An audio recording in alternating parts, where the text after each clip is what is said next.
Hello and welcome. मैं हूं आपके साथ पूजा और आप देख रहे हैं हमारे खास शो स्पोर्ट्स एक्सपर्ट कॉर्नर।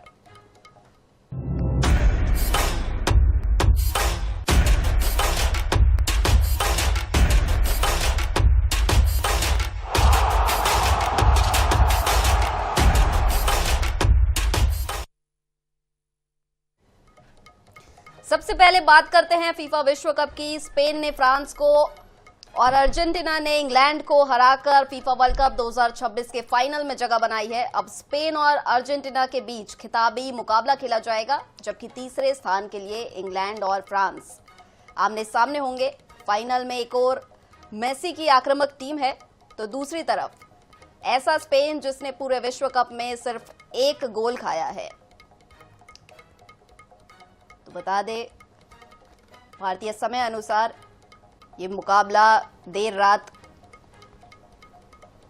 खेला जाएगा और फीफा विश्व कप से जुड़ा ही चर्चा करने के लिए हमारे साथ स्टूडियो में गेस्ट भी मौजूद है।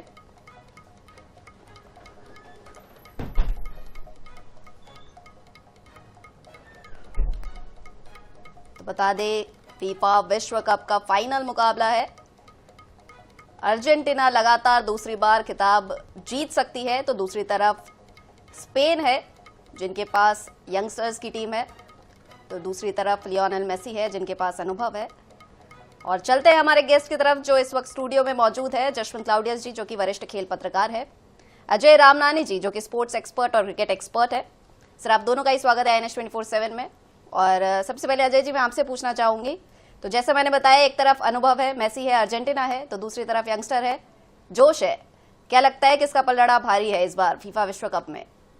देखिए, अर्जेंटीना ने तो पिछले कई वर्ल्ड कप में काफ़ी अच्छा प्रदर्शन किया हुआ है और लास्ट वर्ल्ड कप भी जीता हुआ है, लेकिन जिस तरीके से स्पेन इस समय खेल रही है इस वर्ल्ड कप में, उनका जो डिफेंस है बहुत ही बेहतरीन डिफेंस है।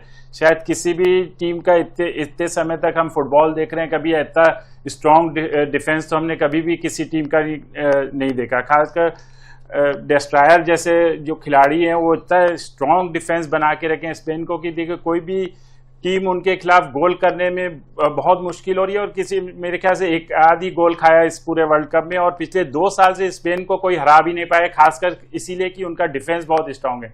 दूसरी तरफ अर्जेंटीना एक ऐसी टीम है जो अंतिम क्षणों में बहुत ही अटैकिंग मोड में आ जाती है और गोल में बदल के और अपने जीत में भी बदल देती है अपने खेल को। तो दोनों ही टीम बहुत ही स्ट्रांग रहेंगी और बहुत कड़ा मुकाबला देखने को मिल सकता है। जी बिल्कुल, आपने बहुत एक खास बात यहाँ पे बताई स्पेन की कि बहुत अच्छा डिफेंस उनका इस बार देखने को मिला है। जशवंत जी, मैं आपसे बात करना चाहूंगी अब। अर्जेंटीना टूर्नामेंट में सबसे ज्यादा गोल करने वाली टीम बनकर फाइनल में पहुंची है और स्पेन ने अब तक सबसे मजबूत डिफेंस का प्रदर्शन किया है। स्पेन का डिफेंस या अर्जेंटीना का लास्ट मिनट अटैक, क्या लगता है कौन भारी है? देखिए, ऐसा है कि अगर हम इतिहास की बात करें या पुरानी बात करें तो बहुत स्पष्ट है कि अर्जेंटीना की टीम ने वर्ल्ड कप में जो 23 संस्करण हुए 19 में भाग लिया है, जबकि स्पेन की टीम ने 23 में 17 में भाग लिया है।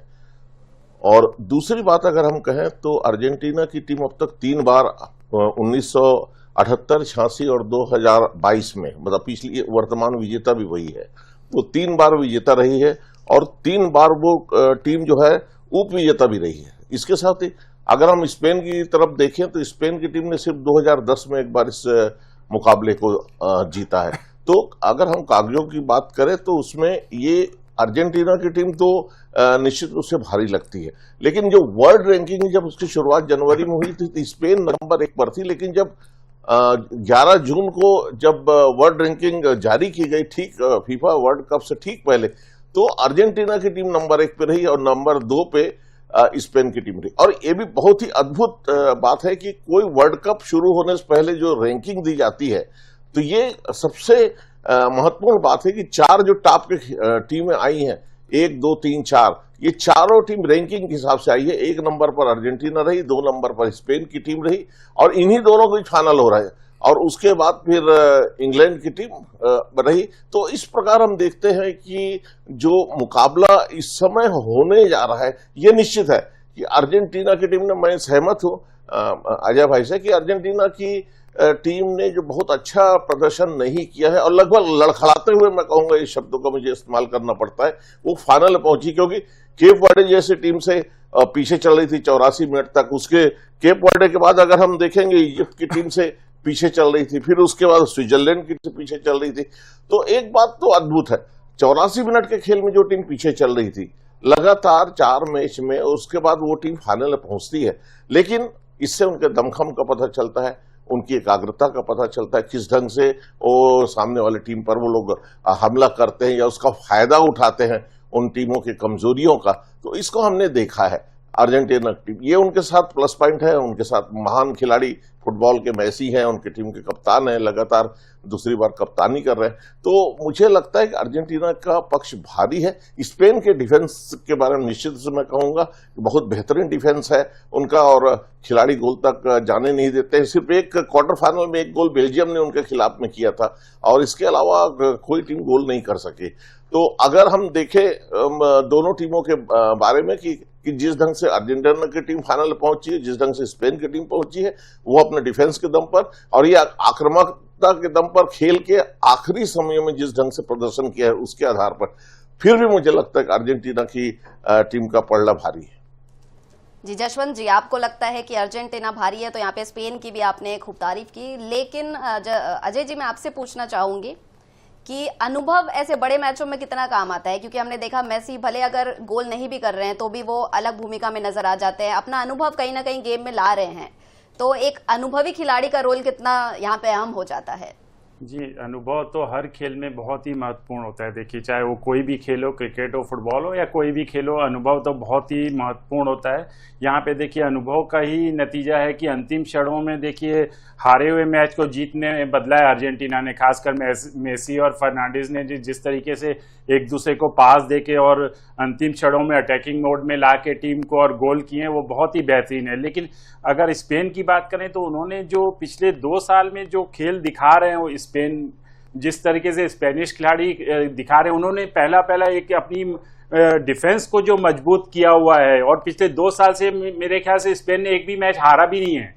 तो ये बहुत महत्वपूर्ण बात होगी इस वर्ल्ड कप फाइनल में कि स्पेन ने अभी 2 साल से अपने मजबूत डिफेंस की वजह से नहीं हारा है। तो यहाँ पे उनके जो डिस्ट्रॉयर जो डिफेंस को कंट्रोल करते हैं, जो खिलाड़ी बेहतरीन खिलाड़ी हैं, जो उसको एक तरह से सेफ करके रखते हैं, वो इनकी स्पेन के एक बहुत मजबूत स्थिति दिख रही है यहाँ पे। और निश्चित ही अर्जेंटीना को एक बहुत बड़ी चुनौती रहेगी इस वर्ल्ड कप फाइनल जीतने की। नहीं तो मुझे लगता है कि स्पेन बहुत मुश्किल कर देगा उनको गोल दागने में, और हो सकता है कि स्पेन ये वर्ल्ड कप जीते। तो स्पेन की भी यहाँ पे बहुत तारीफ हुई है कि स्पेन का भी पलड़ा यहाँ भारी है, अर्जेंटीना के पास भी अनुभव है, उसे टक्कर देंगे। और बात कर लेते तीसरे स्थान के बारे में भी, जो ये मुकाबला होने वाला है इंग्लैंड और फ्रांस के बीच। जशवंत जी, तीसरे स्थान पर कौन आ सकता है इन दोनों में से? मुझे लगता है कि फ्रांस की टीम कहीं बेहतर प्रदर्शन कर रही है। एम्बाप्पे उनके जो खिलाड़ी हैं बहुत ही बेहतरीन खिलाड़ी हैं, और अब तक वो भी 20 गोल विश्व कप में कर चुके हैं, और मुझे लगता है मेसी के बाद वो सबसे सफल खिलाड़ियों में से हैं। तो फ्रांस की टीम डिपेंडेंट है एम्बाप्पे के ऊपर, और फ्रांस की टीम पिछले कुछ वर्षों से अच्छे खेल का प्रदर्शन कर रही है। तो मुझे लगता है कि इंग्लैंड के मुकाबले इंग्लैंड की टीम के खिलाड़ियों ने यहाँ पर बहुत संतुलित खेल का प्रदर्शन किया है, इसमें कहीं दो मत नहीं। लेकिन मुकाबले की यहाँ तक बात है तो जो कड़े मुकाबले हुए उसमें फ्रांस की टीम ने अपने प्रतिद्वंदियों के विरुद्ध में अच्छे खेल का प्रदर्शन किया है, और फ्रांस की जो पूरी टीम है वो अपने कप्तान और एम्बाप्पे को लेकर चलती है लगातार, और एक दूसरे को पास जो देते हैं, जो छोटे छोटे पास के साथ ये लोग जो खेलते हैं, इनकी बड़ी खूबी है इस टीम की। और अंतिम समय में भले ही अभी गोल करने में उन्हें सफलता नहीं मिली, लेकिन मुझे लगता है कि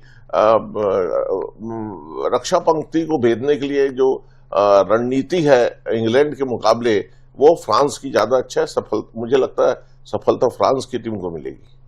ये देखने की बात होगी कि फ्रांस तीसरे नंबर पर आती है या नहीं, और इसके बाद नजरें रहेंगी फाइनल पर। लेकिन इस वक्त हमारे साथ एक और गेस्ट जुड़ गए हैं, स्पोर्ट्स एक्सपर्ट है, और इनका नाम है विकास रंजन जी। सर स्वागत है आपका INS 24/7 में। सर आपसे जानना चाहूंगी कि आपको किसका पलड़ा भारी लगता है फाइनल में? देखिए, फाइनल में जहां तक पलड़ा भारी होने की बात है तो मुझे लगता है कि अर्जेंटीना का पलड़ा ज्यादा भारी है, क्योंकि डिफेंडिंग चैंपियन है और लगातार दूसरी बार चैंपियन बनने की राह पर है। और ब्राजील के बाद अर्जेंटीना ऐसी पहली टीम होगी अगर ऐसा कर पाती है तो, और चौथी बार चैंपियन बनेगी। और सबसे बड़ी बात है कि इस समय जो दुनिया में फुटबॉल के सबसे बड़े खिलाड़ी हैं लियोनेल मेसी, वो अर्जेंटीना के बहुत बड़े सबसे बड़े खिलाड़ी हैं। वो शानदार टच में है, 8 गोल कर चुके हैं, हाईएस्ट गोल है। और उसके बाद उनका जो फॉर्म है वो अच्छा है, जबरदस्त है। उन्होंने अभी तक फ्रांस की जीत में बहुत ज्यादा कंट्रीब्यूट किया है, या तो उन्होंने गोल किया है या फिर मूव बनाया है गोल करने में, और तो उनका पलड़ा भारी है। और जहां तक स्पेन की बात है तो स्पेन भी किसी से कम नहीं है, एक यूरोपियन चैंपियन है तो एक जो अमेरिकन चैंपियन है, और दोनों टीमों का पलड़ा वाकई में बराबर है। और यामल जो कि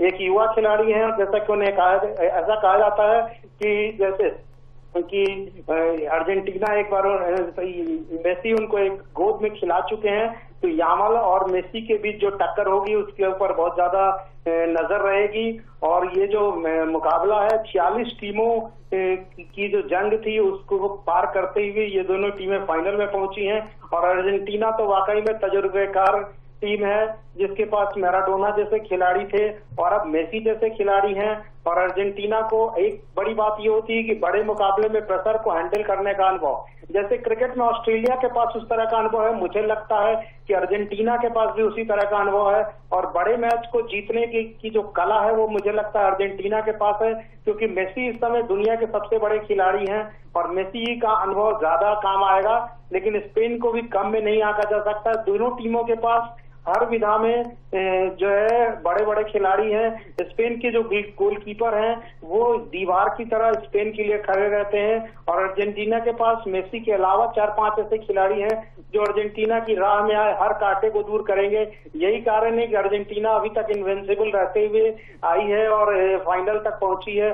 और दोनों टीमों ने सेमीफाइनल में दमदार टीमों को हराया है, इसलिए किसी का भी दावा कम नहीं है। और जैसे क्रिकेट एक फनी गेम होता है, तो फुटबॉल में भी पल पल खेल बदलता रहता है। कई बार इंजरी टाइम में फैसला होता है, कई बार लास्ट मिनट में फैसला होता है। अर्जेंटीना भी ऐसा लग रहा है इस बार, कई बार ऐसा लगा जैसे वो हार जाएगी, लेकिन लास्ट मिनट में जीती। उसमें मेसी का भी एक योगदान रहा, या तो लगातार 2 गोल मार करके या फिर मूव बना करके, तो उन्होंने अर्जेंटीना के लिए बहुत अच्छा काम किया। उसी तरह का काम स्पेन के गोलकीपर जो है उन्होंने किया। वो 1 गोल खाए सिर्फ पूरे टूर्नामेंट में, और लगातार दीवार की तरह गोलकीपिंग करते रहे। तो एक तरफ जो है चक्रव्यूह है, स्पेन के पास वो चक्रव्यूह है, तो अर्जेंटीना के पास गांडीव वाले अर्जुन की तरह मेसी हैं। तो ये देखना है कि चक्रव्यूह किसका चक्रव्यूह कौन भेदने में कामयाब हो चाहता है।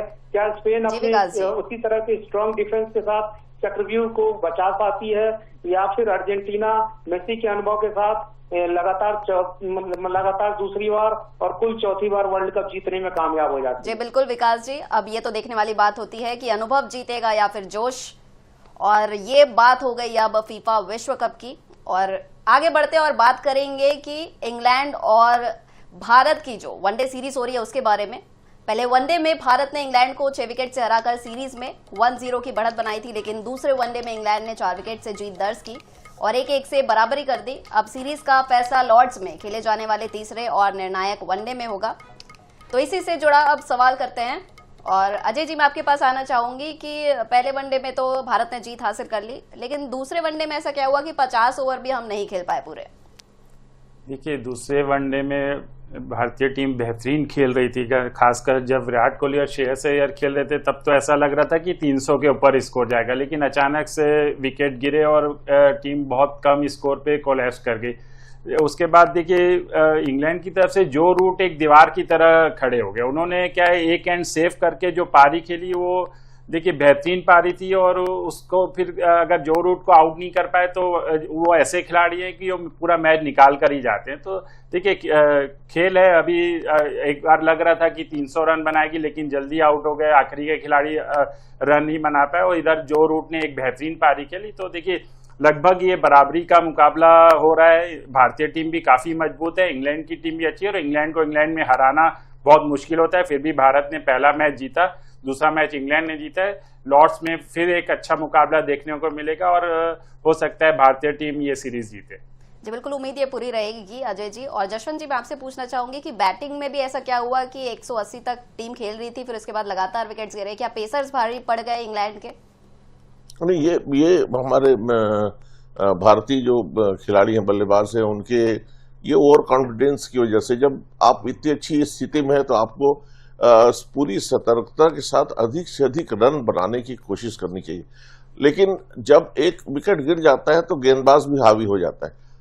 दुर्भाग्य की बात रही कि हमारे जो बल्लेबाज हैं वो उन्होंने अपनी गलती की, हड़बड़ी की, थोड़ा स्कोर को और आगे ले जाने की कोशिश की। शायद हो सकता है ये रणनीति रही होगी कि वो जो भय है विकेट गिरने का, उससे हम अलग होना चाहते हैं, नहीं हम आपसे आपकी बॉलिंग को हम देख लेंगे।